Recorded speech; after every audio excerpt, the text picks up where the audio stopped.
एक बार एक घने जंगल में कई जंगली जानवर रहते थे, जैसे कि हाथी, गोरिल्ला, बंदर, चिंपांजी और हिरण। जंगल का राजा था एक चालाक और शातिर शेर।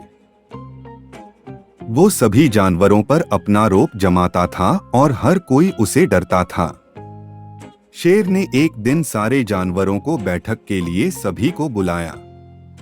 सभी जानवरों डर रहा था कि अब राजा साहब क्या बात बोलेंगे, और बहुत जल्द सब जानवर हुए इकट्ठा। और फिर शेर उधर आ पहुंचा। कल से मैं चाहता हूं कि तुम सब लोग एक नए नियम का पालन करो। इसके आगे शेर ने कुछ नहीं बोला, तो उत्सुकता से डरते हुए गोरिल्ला ने पूछा, हाँ जहांपना, अगर आपकी इजाजत हो तो क्या आप हमें इस नए नियम के बारे में बता सकते हैं? रुको मूर्ख जानवर, मैं बोलूंगा। अभी मैं इस नए नियम पर विचार ही कर रहा हूँ। सब जानवर अब और भी डर गए और चुपचाप इंतजार करने लगे। आखिरकार शेर ने कहा, अब से हर रोज तुम लोगों को मेरे भोजन के लिए एक जानवर को भेजना पड़ेगा। अगर तुम लोग इस नियम का पालन नहीं करोगे तो बहुत बुरा होगा। ये सुनकर सभी जानवर हैरान परेशान हो गए, पर उनके पास और कोई रास्ता नहीं था। जंगल के राजा का बात उनको मानना ही पड़ा। अब मैं एक सेवक को नियुक्त करूंगा, जो रोज मेरे गुफा तक जानवर को ले आएगा। मेरा सेवक हिरण होगा। हिरण हैरान रह गया, और बाकी के जानवर भी। शेर को वापस जवाब देने से हिरण बहुत डरती थी, तो धीमी आवाज में उसने कहा, जी हाँ जनाब, आप जैसा कहोगे मैं वैसे ही करूंगी। हर सुबह एक जानवर को लेकर आपके पास पहुंच जाऊंगी। फिर शेर वहां से चला गया। अगले दिन से हर रोज एक जानवर को हिरण शेर के पास ले जाता था। सारे जानवर इस नियम से बहुत परेशान होने लगे, क्योंकि उनको भी पता था कि कभी ना कभी उनकी भी पारी आ सकती है। एक रात बहुत तेज बारिश शुरू हो गई। सारे जानवर अपने अपने घर भाग गए, पर शेर को बारिश का मजा लेना था। जंगल में घूमता रहा, बारिश में भीगते हुए। वो इतना मगन था कि उसको पता भी नहीं चला कि वो पूरी रात बारिश में भीग रहा था। सुबह सवेरे बारिश के रुकने के बाद थका हुआ शेर अपने घर वापस जाकर सो गया। जब वो जागा तब वहाँ हिरण उसके सेवा में उपस्थित था। शेर राजा, आज मैं किसको ले आऊं? बोलने के लिए जब उसने अपने मुंह को खोला तो जोर से छिक मारा। शेर को बारिश में घूमने के कारण सर्दी जुकाम हो गया था।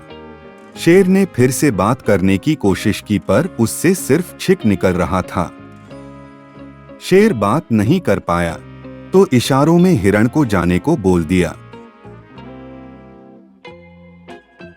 इसी तरह कई दिन बीत गए। इसके कारण शेर को खाने के लिए कुछ नहीं मिल रहा था। अपने गुफा में ही बीमार भूखा बैठा रहा। जल्द शेर कमजोर पड़ने लगा। शेर को इस हालत में देखकर बाकी के जानवर उसकी मदद करने का निर्णय लिया। जंगल में ढूंढकर उन्होंने कुछ जड़ी बूटियों को लाया और उसका दवा बनाया।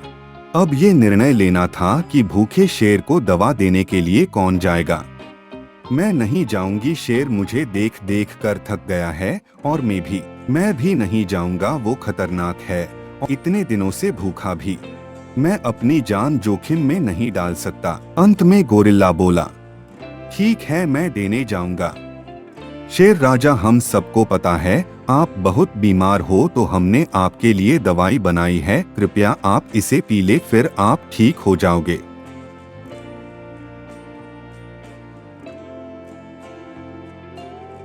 शेर ने चीखते हुए बोला, ठीक है रख दो, मैं पी लूंगा। गोरिल्ला दवाई रखकर चला गया। दिन प्रतिदिन शेर का हालत और भी खराब होता गया। अंत में उसने दवाई खाने का निर्णय किया। अगले दिन जब शेर उठा तो वो बिल्कुल ठीक हो गया। शेर बहुत खुश था और उसने फिर अपने बर्ताव के बारे में सोचा। उसने अपनी आलस की वजह से बाकी के जानवरों को बहुत परेशान किया, फिर भी सबने उसकी मदद की।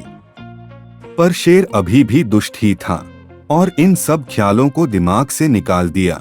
उसको अब भूख लगी थी। गुफा से बाहर आया तो दूर हिरण को घास चरते हुए देखा। अब शेर शिकार करने के लिए कहीं दूर नहीं जा सकता था, तो उसने हिरण को ही खाने का निर्णय किया।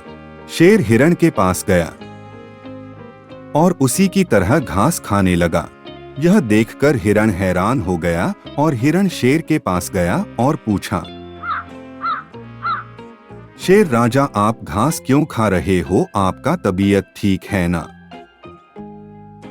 हाँ, दवाई खाने के बाद मुझे लगता है मांस से ज्यादा घास ही अच्छा होता है। ओह, मुझे एक जगह पता है जहाँ बहुत सारी घास है। क्या तुम मेरे साथ आना चाहोगे? हिरण ये बातें सुन के बहुत खुश हो गया कि जंगल के राजा उससे दोस्ती करना चाहता है।